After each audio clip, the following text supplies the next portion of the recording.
आज का हमारा जो विषय है वो है परमेश्वर आपको चुनता है। क्या है हमारा विषय? परमेश्वर हमें चुनता है।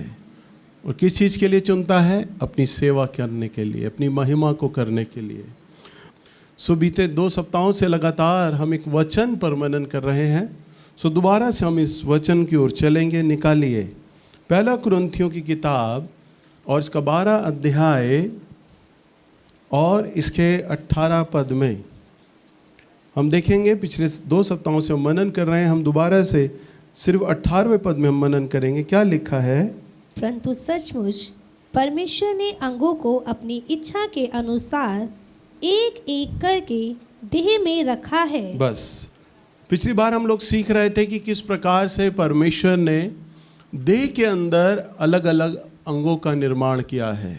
ध्यान है आप लोगों को? हम सीख रहे थे कि प्रभु ने किस प्रकार से हमारी आंखें बनाई हैं, कान बनाए, नाक बनाए, मुंह बनाए, होंठ बनाए, जीभ बनाई, हाथ पैर बनाए। हमारे शरीर के तमाम अंग प्रभु ने उन सब को अपने अपने बिल्कुल उपयुक्त स्थान पर रखा है। सबको अपनी जगह पर बड़े अच्छे से रखा है।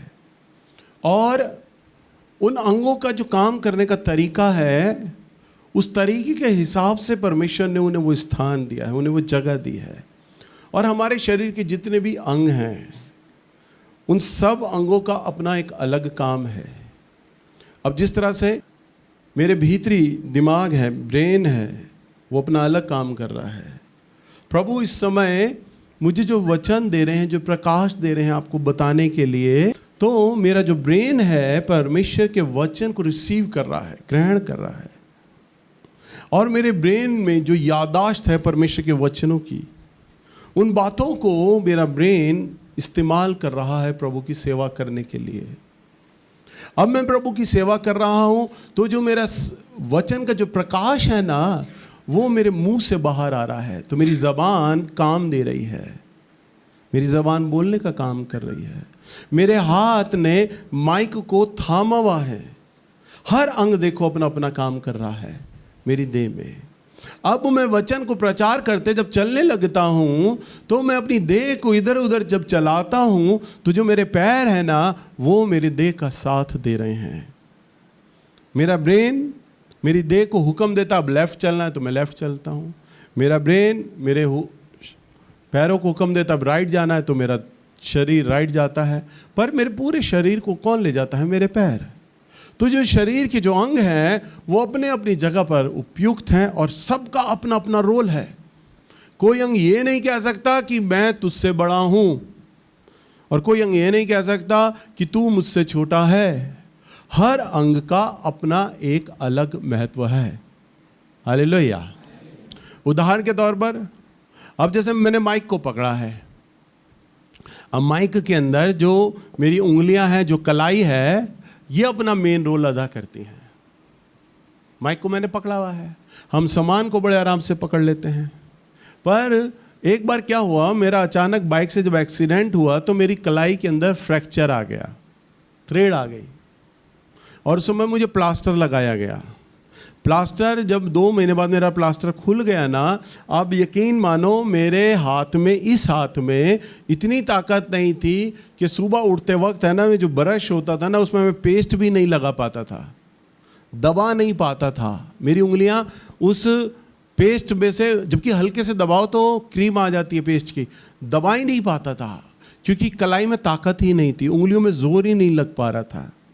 ब्रश नहीं चलता था इस हाथ से, ब्रश में चलाऊं तो घुस जाता था इधर मुंह में ऊपर, ताकत ही। मुझे लेफ्ट हैंड से मुझे ब्रश चलाना पड़ता था, ब्रश पकड़ने की भी ताकत कलाई में नहीं थी। मैं शेव नहीं कर पाता था। वैसे मैं राइट हैंड से ब्रश चलाता हूँ शेविंग का, परंतु शेविंग का ब्रश नहीं पकड़ा जाता तो मैं उल्टे हाथ से करता था। तब मुझे अपनी कलाई का महत्व पता चला। बचपन से आज तक इतना बड़ा हो गया, कलाई से इस्तेमाल कर रहा हूँ, काम कर रहा हूँ, हर चीज़ उठा लेता हूँ, परंतु जब कलाई साथ नहीं देती ना, तो कितनी मुश्किल होती है देह को। तो एक भी अंग अगर हड़ताल पे आ जाए, मैंने काम नहीं करना, तो पूरी देह है ना बिगड़ जाती है, पूरी देह काम नहीं करती। जो कलीसिया है ना, वो देह है। आप मसीह की देह हो। क्या हो आप? मसीह की देह हो। और इस संसार में विभिन्न विभिन्न प्रकार की कलीसियाएं हैं। सुनते जाइए, हमारी कलीसिया का क्या नाम है? Word in action. परंतु इस कलीसिया का ऑफिशियली चलाने वाला तो मैं हूं, याजक, मेन सीनियर पास्टर। अगर कोई आपसे पूछे कि भाई आपकी कलीसिया का सीनियर पास्टर कौन है, तो आप बताएंगे भाई नेल्स बेंजामिन। परंतु अगर आत्मिक भाव से देखा जाए तो इस कलीसिया का जो पास्टर है वो है मेरा प्रभु यीशु। हालेलुया। क्योंकि ये कलीसिया प्रभु यीशु मसीह की है। अब दिल्ली में जितनी भी कलीसियाएं हैं, चाहे उनके नाम कुछ भी क्यों ना हो, XYZ, प्रभु ये नहीं देखता। प्रभु ये नहीं देखता कि वर्ड इन एक्शन नाम रखा है, अरे बड़ा खूबसूरत नाम रखा है, इस चर्च में तो मैं अनुग्रह करूंगा। प्रभु नामों पे नहीं जाता, किस कलीसिया का क्या नाम पड़ा है। प्रभु तो उस चीज़ को देखता, कौन है कलीसिया जहाँ पर मेरे वचन का आदर है, जहाँ मेरे वचन को माना जाता है, मेरी सेवा पर ध्यान दिया जाता है। तो प्रभु चाहे दिल्ली हो, चाहे भारत हो, चाहे विश्व स्तर पर तमाम लाखों अरबों कलीसियाएं हैं मानवीय दृष्टि में, परंतु मेरे प्रभु यीशु मसीह की दृष्टि में तो वो एक ही चर्च है। हालेलुया। प्रभु सिर्फ अपने उस चर्च के अंदर, सारे चर्चेज हैं, उन सारे चर्चेज में तो वो एक चर्च काउंट करता है, एक कलीसिया है मेरी। ये मेरी गिनती में है। संगम विहार में कोई और आदमी पास्टर चर्च चला रहा है, बुराड़ी में कोई और पास्टर चर्च चला रहा है, तोमर कलोनी में कोई और पास्टर चर्च चला रहा है। ये मेरी दृष्टि में हो सकता है, ये आपकी दृष्टि में हो सकता है। आप मुझे कह सकते हैं भैया इस जगह पे चर्च बहुत हो गए हैं, पादरी लोग बहुत है, ये हमारी दृष्टि है। परंतु मेरे प्रभु यीशु मसीह की दृष्टि में क्या है? मेरा एक ही चर्च है। हालेलुया। तो ये मसीह की देह है। ये क्या है? मसीह की देह है। जो और दूसरी कलीसियाएं हैं, हमें उन्हें भी ये नहीं सोचना, हमें हकारना नहीं है किसी भी कलीसिया हो, तुम हमारे चर्च के नहीं हो, तुम्हारे अंदर तो प्रभु यीशु मसीह काम ही नहीं कर रहा। काम करता है अगर प्रभु यीशु मसीह, तो वर्ड इन एक्शन कलीसिया में काम करता है। हाँ, हमारी प्रभु ने ये अनुग्रह है, हमारी कलीसिया पर प्रभु ने प्यार किया है, अनुग्रह किया है। परंतु भारत में, विश्व में जितनी भी कलीसियाएं हैं, वो कलीसियाएं जो परमेश्वर की योजना अनुसार है, मैन मेड नहीं, मनुष्य की बनाई हुई नहीं, गॉड मेड, परमेश्वर की बनाई हुई अगर कलीसियाएं हैं, तो हमें उन्हें नकारना नहीं है, हमें उन्हें भी स्वीकार करना। ये भी मसीह की देह है। हालेलुया। तो हम क्या हैं? अंग हैं। हम क्या हैं? अंग हैं। तो वो जो अंग है ना, वो कलीसिया में काम करता है। मैं भी मसीह का अंग हूँ। आप जितने भाई बहन बैठे हैं, जितने आराधक लोग बैठे हैं, वह भी मसीह के अंग हैं। और परमेश्वर ने हर एक अंग को एक अलग रिस्पॉन्सिबिलिटी, अलग एक जिम्मेदारी को प्रभु ने क्या किया है? दिया हुआ है। तो यहाँ पर शैतान जो है ना, सुनो, उसकी एक सबसे बड़ी चाल होती है कि मसीह की देह है ना उन्नति ना पाए। मसीह की देह क्या ना पाए?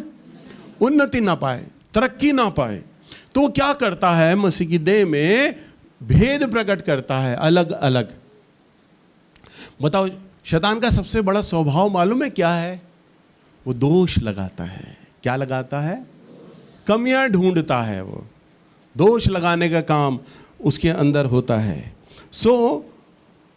परमेश्वर की योजना होती है, वो सबको अलग अलग प्रकार की सेवाएं देता है, अलग अलग प्रकार का अभिषेक देता है। अगर हम देखें, निकालिए 1 कुरिन्थियों की किताब और इसका 12 अध्याय और इसका 11वें पद में, अगर हम देखें, ध्यान से पढ़िए।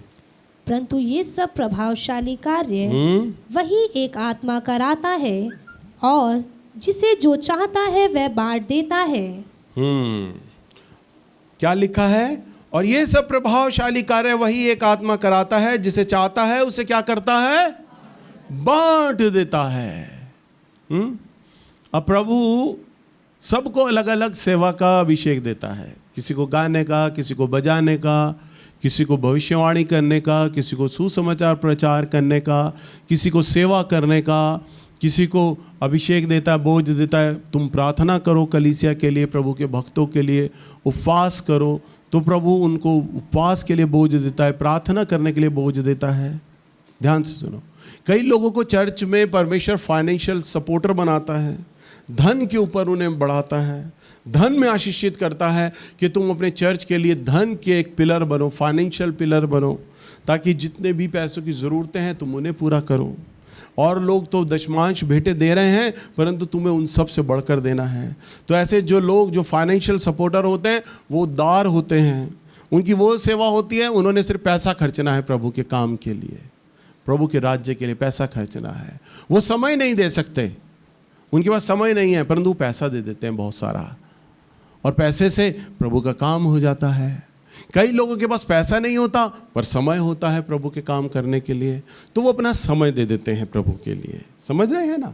तो कईयों के पास हाथ पैरों की मेहनत होती है, कईयों के पास वरदान होता है, टैलेंट होता है, गुण होता है। तो जिसके पास जो भी होता है ना, वो प्रभु के लिए खर्च करता है और करना चाहिए। समझ पा रहे हैं आप लोग? प्रभु ने आप सबको कुछ ना कुछ एबिलिटी दिया है। अगर आप अपने आप को जांचें, चेक करें, मेरे पास ऐसा क्या है जो मैं अपने परमेश्वर के लिए दूं। अगर आप ढूंढोगे ना तो आपको मिल जाएगा। हर चीज़ देखो, धन पैसा नहीं होता भाई। अगर आप सोचें भाई भैया कहते हैं प्रभु की सेवा करो, अब सेवा कैसे करें? पैसों से करनी है, तो पैसे तुम्हारे पास है नहीं। भैया कहते हैं भाई सेवा करो, अच्छा सेवा करने का मतलब है प्रचार करना, हमारे पास प्रचार तो है नहीं, हम बाइबल तो इतना पढ़ना जानते नहीं, इतने भेद नहीं है, हम प्रचार करें तो कैसे करें? अच्छा भैया बोलते हैं सेवा करो, तो हमें अच्छा गाना भी नहीं आता, बजाना भी नहीं आता, तो इसका मतलब क्या हम सेवा नहीं कर सकते?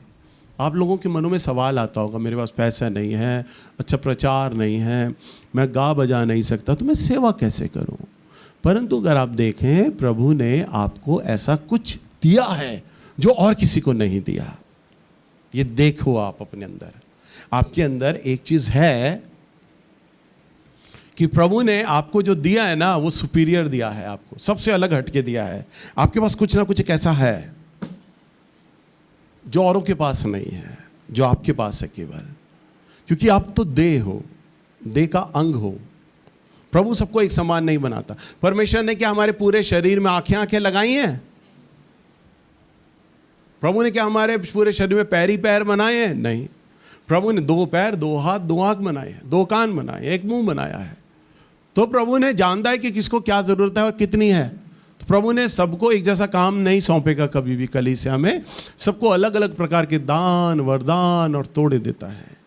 शैतान को जो सबसे बड़ा काम होता है ना, वो कलीसियाओं में मतभेद लाने का काम होता है। सबको प्रभु, यहाँ पे क्या लिखा भी हमने पढ़ा कि पवित्र आत्मा जिसे चाहता है बांट देता है। तो परमेश्वर सबको सेवा अलग अलग क्या करता है? बांटता है। इसी वजह से कई पासबान लोग, पास्टर्स लोग, प्रचारक लोग एक दूसरे की सेवाओं को क्या करते हैं? नकार देते हैं, बोलते हैं तुम्हारी जो सेवा है ना बेकार है, हमारी सेवा सबसे अच्छी है। वो एक दूसरे की सेवाओं को छोटा बताते हैं। और अभी मैंने आपको क्या बताया? शैतान का स्वभाव क्या है? दोष लगाने का काम, सामने वाले की कमियों को बताना, सामने वाले की कमियों को छोटा बनाना कि तुम छोटे हो, तुम्हारा काम इतना प्रभावशाली नहीं है, सेवा तो हम कर रहे हैं, हम सामर्थ पूर्वक कर रहे हैं, हम पावर के साथ कर रहे हैं। तो पास्टर, प्रचारक लोग ऐसा ऐसा करते हैं। उदाहरण के तौर पर अगर कोई प्रचारक चंगाई और छुटकारे की सेवा करता है ना, तो वो कहता है सबसे बढ़िया काम प्रभु का अगर वचन फैलाना है तो चंगाई और छुटकारा करो। मैंने अपने जीवन में कई प्रचारकों को हीलिंग और डिलीवरेंस यानी चंगाई और छुटकारे के ऊपर संदेश देते हुए, बोलते हुए और घमंड के साथ ये अनाउंस करते हुए, ये बोलते हुए कि प्रभु का राज्य जो बढ़ेगा ना, चंगाई को करने से बढ़ेगा। प्रभु का राज्य बंधनों को छुटकारा दिलाने से बढ़ेगा। कई पास्टर प्रचारक ये बोलते हैं और वो सारी सेवाओं को कंडम कर देते हैं। जो और दूसरे लोग सेवाएं दे रहे होते हैं ना, उन्हें क्या करते हैं? कूड़ा करकट बता देते हैं। सबसे बड़ी सेवा चंगाई छुटकारे की, प्रभु का काम पता चलता है। वो उदाहरण देते हैं, प्रभु यीशु मसीह भी लंगड़ों को चलाते थे, अंधों को आंखें देते थे। हम भी यही काम कर रहे हैं, हम वो काम कर रहे हैं जो प्रभु यीशु मसीह किया करता था। और कई प्रॉफिट्स जो होते हैं, जो भविष्यवाणी करते हैं, वो कहते हैं कि भविष्यवक्ताई की जो सेवा है वो सबसे बड़ी है। इसी से परमेश्वर का जो विल है, जो योजना है, वो लोगों को पता चलता है। इसलिए भविष्यवाणी की जो सेवा है ना, वो सबसे उत्तम है। परंतु कई जो लोग हैं वो बताते हैं नहीं, सबसे अच्छी सेवा होती है वचन की, वर्ड ऑफ गॉड। कई प्रचारक, कई पास्टर्स बोलते हैं भाई चंगाई छुटकारे की सेवा, चिन्ह चमत्कार, इससे कलीसिया नहीं बनती। भविष्यवाणी की जो सेवा है उससे कलीसिया नहीं बनती। लोग बोलते हैं भाई आदमी का विश्वास किससे स्थिर बनेगा, मसीह में कौन मजबूत बनेगा, कौन क्लेश और दुख को सह पाएगा, कौन जो वचन में बना रहेगा। तो वचन की जो सेवा है ना वो सबसे उत्तम सेवा है। अरे मैं सिखा रहा हूं भाई, आप सुनो तो सही, ताली बजाने लगते हो। तो कई पास्टर प्रचारक ये बोलते हैं जो वचन की जो सेवा है ना वो सबसे अच्छी है। मैंने अच्छा नाम लगाया तो हमने ताली बजा दी। आप समझो, कई पास्टर प्रचारक, मैं उदाहरण देता जा रहा हूं, हर प्रचारक पासवान के, तो वो बोलते हैं जो वचन प्रचार की जो सेवा है ना वो सबसे उत्तम सेवा है। और कई लोग जो वर्शिप करते हैं, आराधक लोग हैं, आज कई हम बैंड को सुनते हैं, मशहूर गायकों को सुनते हैं, आराधकों को सुनते हैं जो नेशनल और इंटरनेशनल स्तर पर प्रभु के लिए आराधना करते हैं। तो क्या बोलते हैं, आराधना सबसे बड़ी सेवा होती है। तो वो ये बोलते हैं कि जब एक सच्चा आराधक जब आराधना करता है तो परमेश्वर का जो सिंहासन है ना उस स्थान पर लग जाता है। इसलिए आराधना का सेवा में सबसे पहला भाग होता है, सबसे मूल्यवान होता है। उनका कहना होता है आराधक का प्रार्थना का जीवन होता है, आराधक को पवित्र होना होता है। प्रचारक को तो बस मंच तैयार मिलता है, परंतु उस मंच को कौन तैयार करता है, वर्शिपर करते हैं, आराधक करते हैं। तो जो आराधक होते हैं ना उनके अंदर शैतान यूं बोलता है, जो वचन प्रचार करते हैं उनकी सेवा कूड़ा है तुम्हारे आगे, जो भविष्यवाणी करते हैं उनकी सेवा है तुम्हारे आगे कूड़ा, जो चंगाइयाँ दे रहे हैं, छुटकारा दे रहे हैं, उनकी सेवा है तुम्हारे आगे कूड़ा। भाई चंगाई और छुटकारे की जब सेवा होगा तब आराधकों को बुलाया जाता है, भविष्यवाणी की जब कल मीटिंग होगी तब आराधकों को बुलाया जाता है, वचन की जब सेवा होगी तब आराधकों को बुलाया जाता है। तब आराधकों में एक अहम आ जाता है, शैतान उनके अंदर वे भीतर ये डाल देता है कि तुम्हारी जो सेवा है ना वो सेलिब्रिटी हो, तुम्हें तो हर जगह होना होता है, तुम इंपॉर्टेंट हो। मसीह का कोई भी कार्य क्यों ना हो, कलीसिया कैसे भी बैठे, वर्शिप तो जरूर होगी, आराधना तो जरूर होगी, चाहे उस मीटिंग में वर्ड ऑफ गॉड हो ना हो परंतु आराधना जरूर होगी, भविष्यवाणी हो ना हो आराधना जरूर होगी, चिन्ह चमत्कार चंगाई की सेवा हो ना हो आराधना जरूर होगी। तो शैतान उन्हें ये विचार देता है तुम्हारी जो सेवा है ना वो सबसे ऊपर है, सबसे उत्तम है, बाकी सब लोगों की जो सेवा है ना वो कूड़ा करकट है। तो इस प्रकार का जो विचार है ना वो शैतान देता है। और कई प्रचारक लोग खेल कूद के द्वारा, मालूम है कई संस्थाएं, मसीह संस्थाएं, कई प्रचारक पासवान खेल कूद के अंदर सेवाओं को बढ़ाते हैं, सेवाओं को फलवंत करते हैं। हालेलुया।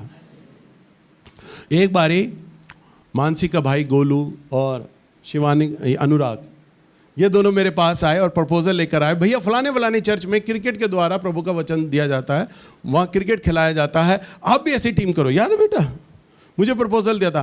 मैंने कहा बेटा अपने को एक तो क्रिकेट की नॉलेज नहीं दूर तक, और अभी इस तरह का कोई आत्मा में बोझ ही नहीं आया कि मैं अपने चर्च में क्रिकेट टीम बनाऊँ। हाँ, मैं उन चर्चेस को गलत नहीं कह सकता कि भाई आप लोग क्रिकेट क्यों खिला रहे हो, आप टीम क्यों कर रहे हो, क्योंकि सबका अपना अपना तरीका है प्रभु के राज्य को फैलाने का, कार्य करने का। वही मैं समझा रहा हूँ, सबकी सेवाएं अलग अलग हैं, परंतु हम ये नहीं कर सकते कि किसी का पैटर्न है, किसी का तरीका वो है, हम उसका तरीका अडॉप्ट कर लें और वो कर लें। कई चर्चेस में खाना खिलाते हैं पास्टर्स लोग, वो सोचते हैं बड़े बड़े चर्चों में खाना खिलाने से हम कलीसियाएं बढ़ जाती हैं, तो हम भी खाना खिलाएंगे तो हमारे चर्च भी बढ़ जाएंगे। 10-10, 15-15 लोगों के उनके चर्च होते हैं, वो लोग खाना खिलाते हैं और वो सोचते हैं हम खाना खिलाएंगे ना तो हमारी कलीसिया बढ़ने लगेगी, उस चर्च में खाना खिलाया जाता है। हो सकता है उस पास्टर को प्रभु ने बोझ दिया हो कि तू अपनी कलीसिया को खाना खिला, और अगर प्रभु बोझ दे रहा है तो वो कलीसिया को खाना खिलाने के लिए प्रबंध भी कर रहा है। परंतु अगर दूसरे चर्च ये सोचें वो पैटर्न सबसे अच्छा है, वो पास्टर खाना खिलाता है, हम भी खिलाएंगे और सफल हो जाएंगे, तो कभी नहीं होगा। मनुष्य की बुद्धि, मनुष्य की योजनाएं, मनुष्य के एफर्ट से सेवाएं नहीं बढ़ती। ये मैं अच्छे से सीख चुका हूं और आपको भी सिखा रहा हूं, और जितना जल्दी आप सीख लें आपके लिए अच्छा है। हालेलुया। प्रभु की सेवा बढ़ने का जो एक सफल रहस्य है ना वो है परमेश्वर के हृदय की मन की बात को जानना। बस प्रभु क्या चाहता है। तब मैंने इन दोनों बच्चों को बोला, मैंने कहा बेटा अभी बोझ नहीं आया और दूसरा अभी हमारी तैयारी नहीं है, चलो तुम कोशिश करके देखो आगे क्या होता है। अगर प्रभु की ओर से होगा तो प्रभु रास्ते खोलेगा, प्रभु की ओर से न होगा तो रास्ते नहीं खुलेगा। कई बारी मेरे चर्च के अलग अलग लोग आके उन्होंने मुझे राय दी, भैया फलाना पास्टर है ना खाना खिला रहा है, हमारे चर्च के कुछ विश्वासी वहाँ चले गए हैं टूट कर, अब वो हमारे चर्च में नहीं आ रहे। हमने उनसे बात करी, भाई क्यों आया करो ना चर्च में, तो कहते हैं अरे वहाँ का पादरी बहुत अच्छा है, नैल्स भैया तो पानी भी नहीं पूछते, वहाँ तो खाना भी खिलाया जाता है चर्च के बाद। तो भैया वो लोग चले गए हैं, भैया आप भी चर्च में खाना खिलाओ ताकि वो लोग भी लौट आए। मैंने कहा मैंने लोगों को लौटाने के लिए खाना नहीं खिलाना। हालेलुया। और वो चर्च कितने हैं? 25 लोगों के, 50 लोगों के, और अभी हमारे पास जगह भी नहीं है इतनी ज़्यादा। अगर हम खाना खिलाने लगेंगे ना तो एक मीटिंग में 150 से 200 लोग आते हैं, यानी पर वीक 700 से 800 लोग आते हैं। मेरे बच्चे बेचारे चर्च में खाना ही खिलाते रह जाएंगे, पुश्ते से लेके वाल्मीकि मंदिर तक लंगर ही चलता रहेगा, वचन कोई नहीं सुनेगा, खाना खाएंगे और लोग चले जाएंगे। हालेलुया। तो पानी की बोतल नीचे है, अगर आपको पीना तो अच्छी बात है, नहीं तो आप घर से लाएं, या वचन का रोटी और वचन का जल जिसे चाहिए ना वो आए बस। हालेलुया। नहीं तो खाना खिलाने वाली जो भीड़ है ना वो तो खाना खाती है और चली जाती है। प्रभु यीशु मसीह ने भी जब 3 दिन की भूखी भीड़ थी ना तो उन्हें जब खाना खिलाया ना, वचन में लिखा है प्रभु ने उन्हें सोता छोड़ दिया और भीड़ को छोड़कर नदी पार करके चला गया। और वचन में लिखा है भीड़ भी ढूंढती हुई, इतनी चालाक भीड़ ढूंढती हुई प्रभु को झील पार चली जाती है और प्रभु को कहती है रब्बी तू यहाँ क्यों आ गया, हमें बिना उठाए बिना बताए तू आ गया अकेला, हमें बता तो देता, हम भी तेरे साथ हो लेते। प्रभु कहते तुम मेरे पास इसलिए नहीं आते कि तुमने प्रभु का वचन सुना, बल्कि तुम इसलिए आते हो क्योंकि तुमने जंगल में रोटियां खाई हैं। हालेलुया। तो प्रभु का उद्देश्य आपको भोजन खिलाना नहीं है, शारीरिक भोजन, ये तो आपके घर में भी बनता है, परंतु आप यहाँ आओ इसलिए सिर्फ केवल किस लिए? परमेश्वर का वचन हमने सीखना है, हमें प्रभु के बारे में जानना है, हमें प्रभु की सेवा करनी है। हालेलुया। हाँ, सबकी सेवाएं अलग हैं। कई चर्च खाना खिलाते हैं, अगर वे पवित्र आत्मा की ओर से उबारे गए हैं, परमेश्वर ने उन्हें बोझ दिया है, तो वो सदा खाना खिलाते रहेंगे और उनकी सेवा बढ़ती रहेगी। प्रभु का जो इच्छा होती है ना, उसका जो फल है वो दिखाई देता है, बढ़ान में दिखाई देता है, बढ़ना चाहिए भाई वो चीज़। हालेलुया। अगर प्रभु की इच्छा होगी तो राशन में कमी नहीं होगी, राशन प्रभु भरपूरी से देगा।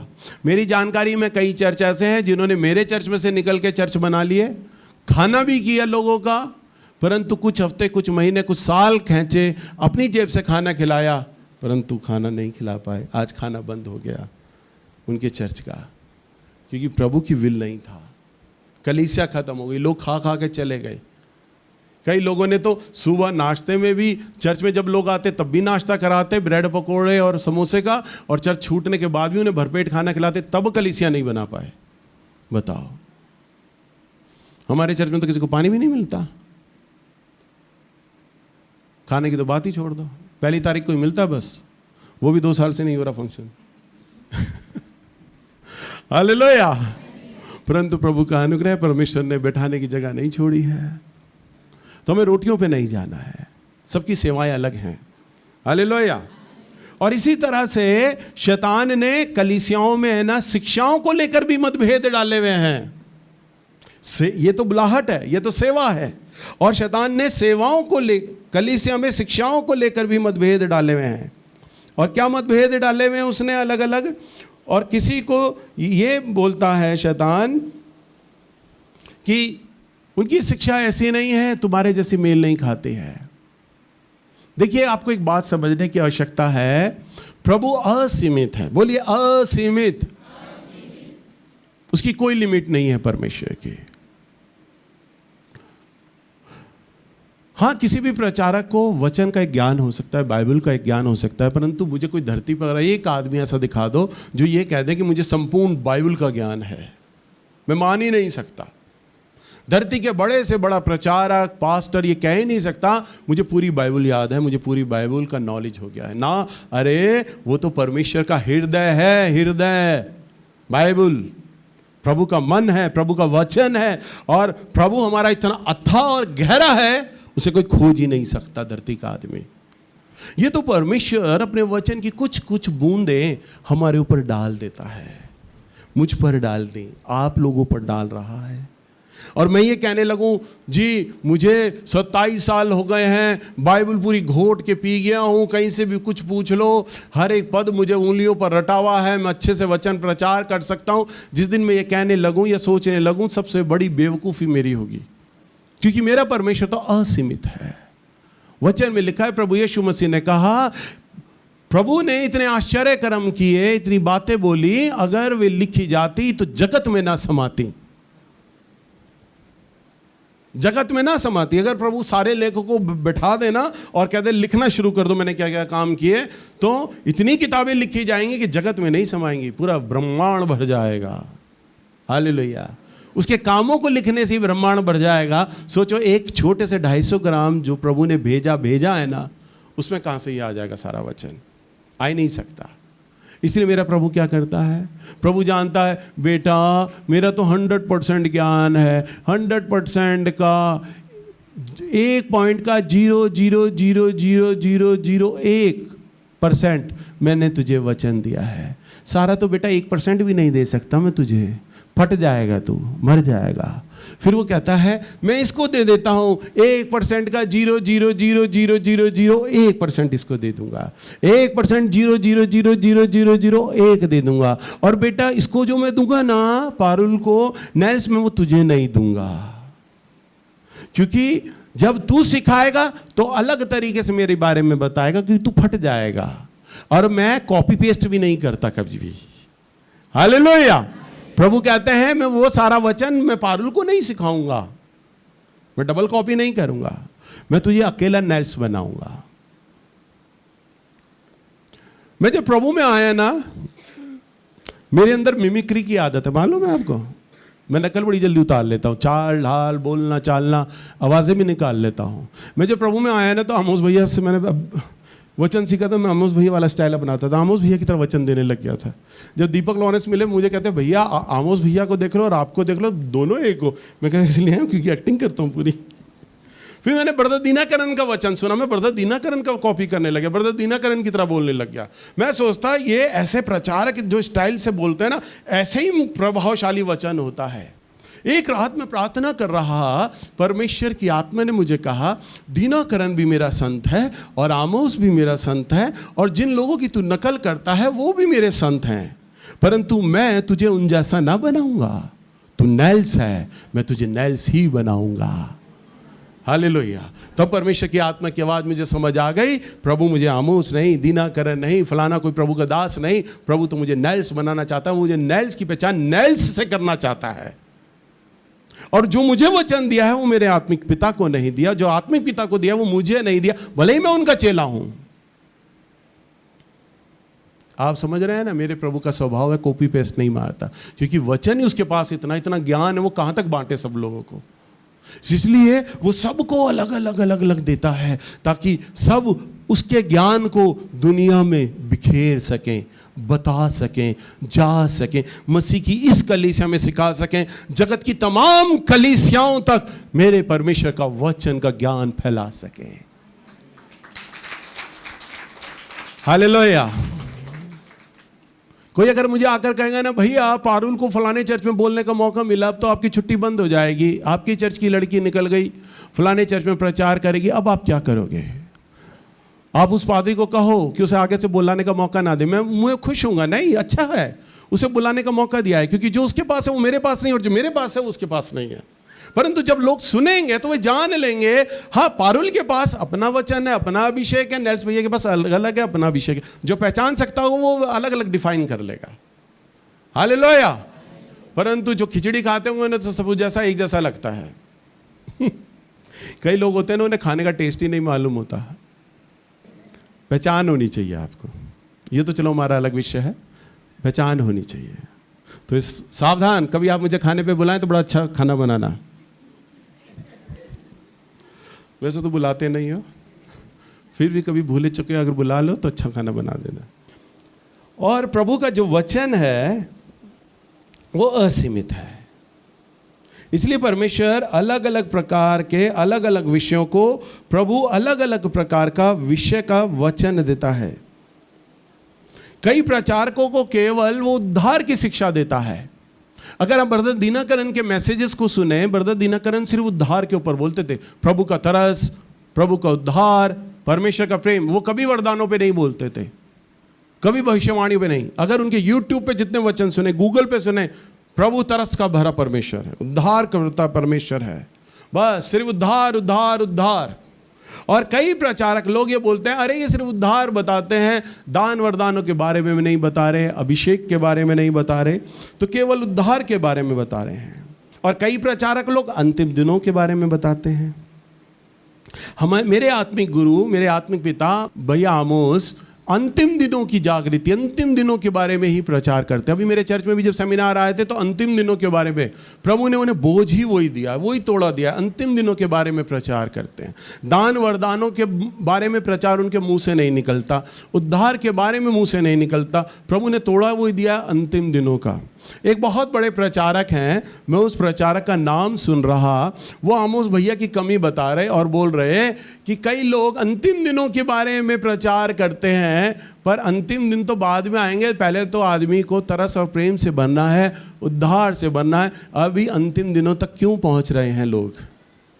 मैंने सुना, मैंने कहा हाय, यही तो शैतान लोगों में, प्रचारकों के भीतर, पास्टर्स के अंदर यही तो बात डालता है, फलाने का वचन कूड़ा करकट है, मेरा वचन क्या है?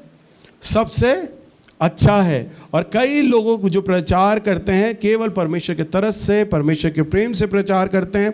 कई लोग जो प्रचार करते हैं तनाव और चिंताओं पर। अगर आप जॉयस मेयर का वचन सुने तो जॉयस मेयर का जो वचन, कितने लोग जॉयस मेयर का वचन सुनते हैं? हाथ खड़ा करके बताएं। उनका वचन सिर्फ तनाव, चिंताओं, समस्याओं पर, इन्हीं पे होता है। इन्हीं के यही टॉपिक है अगर आप पढ़ो तो यूट्यूब पर। और कोई वचन वरदानों पे कभी नहीं बोलती, भविष्यवाणियों पे कभी नहीं बोलती, दान पे, फाइनेंस पे कभी नहीं बोलती, चिंताओं, समस्याओं, डिप्रेशन, इन्हीं पे बोलती। परमेश्वर ने अभिषेक ही वही दिया उनके वचनों में, सिर्फ वो वही वचन प्रचार करेंगी। और इसी प्रकार से कई लोग कलीसिया की नींव पर प्रचार करते हैं। कलीसिया की नींव, कि कलीसिया की नींव किस प्रकार से डलना है। और कई प्रभु के दासों पर परमेश्वर ने अभिषेक दिया, वो सिर्फ फाइनेंस के ऊपर प्रचार करते हैं। वो उन्हें उद्धार से नहीं लेना देना, वो भविष्यवाणी, चंगाई को लेकर प्रार्थना नहीं करते, कुछ नहीं करते। प्रभु के एक दास है कैफलो डॉलर, क्या नाम है? यूएस के हैं। उन्होंने अपने नाम के आगे ही डॉलर लग दिया। यूएसए में डॉलर चलता है ना, रुपए की जगह डॉलर। उन्होंने अपना सरनेम ही डॉलर लिखा हुआ है। और बहुत बड़े प्रभु के दास हैं। और हर हफ्ते मालूम है एक ही विषय होता है, फाइनेंस। सिर्फ भेंटें, दशमांश, धन, बस। और कोई विषय सिखाते ही नहीं वो अपनी कलीसिया को, फाइनेंस। और फाइनेंस से ही रिलेटेड उनका गॉड टीवी पे प्रोग्राम आता है, फाइनेंस को ही प्रचार करते हैं वो। भाई डॉलर है उनके नाम के आगे। प्रभु ने उन्हें सेवा वही दी है कि तूने फाइनेंस के बारे में सिखाना है। अब कोई आदमी सोचता होगा ना, सुनता होगा, अरे ये तो दान दान, पैसा पैसा बड़ा मांगते हैं, लालची आदमी है यार ये तो। ये उद्धार के बारे में क्यों नहीं सिखाता? प्रेम के बारे में क्यों नहीं सिखाता? प्रभु यीशु मसीह के तरस के बारे में क्यों नहीं सिखाता? अरे प्रभु ने उन्हें सेवा ही वही दी है। फाइनेंस के बारे में प्रचार कर रहे हैं। ऑल ओवर वर्ल्ड में लोग उनके वचनों को सुनकर आशीषित होते हैं। धन के विषय में योजनाओं को जान पाते हैं, समझ पाते हैं। प्रभु ने उन्हें तोड़ा, वरदान वही दिया है। और इसी प्रकार का संदेश वो देते हैं। और कई लोग केवल परमेश्वर का जो शिक्षा देते हैं वो चंगाई और छुटकारे पे देते हैं, श्रापों पर देते हैं। तो सबको प्रभु ने अलग अलग प्रकार से सेवाएं दी हैं, अलग अलग प्रकार से उन्हें शिक्षा का अभिषेक दिया है। परंतु ये सारी चीज़ें मसीह की देह हैं, कोई भी कम नहीं है। आप समझ पा रहे हैं? प्रभु ने आपको भी वो तोड़ा दिया है, आपको भी वो अभिषेक दिया है। अपने अपने फील्ड में जितने भी लोग हैं सब जीनियस हैं। ये बहन हाउसवाइफ हैं, घर संभालती हैं, परंतु ये अपनी फील्ड में जीनियस है। इनको यही नहीं पता मैं किस फील्ड में जीनियस हूं। अगर चेक कर लें तो बहुत नाम कमा सकती हैं, पैसा कमा सकती हैं। आप अपनी फील्ड में जीनियस हो। प्रभु ने, हमारा परमेश्वर अलौकिक है, उसने कोई भी जूनियर नहीं बनाया, जीनियस बनाए हैं सबको। हालेलुया। आपको खोजना है अपने अंदर वो तोड़ा, वो टैलेंट, वो गुण, वो वरदान, प्रभु ने आपको क्या बनाया है, और जिस चीज़ में आपको चुना है ना मेरे परमेश्वर ने, जो फील्ड, जो जीनियस आपने बनाया, बस वो लगाओ आप प्रभु की सेवा में। और जब आप प्रभु की सेवा में लगाओगे, प्रभु आपको वहाँ से सेवा तो देगा ही देगा, प्रभु की महिमा होगी, और वहीं से परमेश्वर उसी जगह से प्रभु आपकी रोजी रोटी का भी काम शुरू कर देगा। आपका व्यापार हो जाएगा, बिजनेस शुरू हो जाएगा आपसे। ये मत सोचो जितनी बहनें हैं कि हम घर का काम ही कर सकती हैं, भाई लोग बोले हम फैक्ट्रियों में काम कर सकते हैं। आप अपने उस टैलेंट को खोजिए। आप जीनियस हैं, आप सब जीनियस हैं।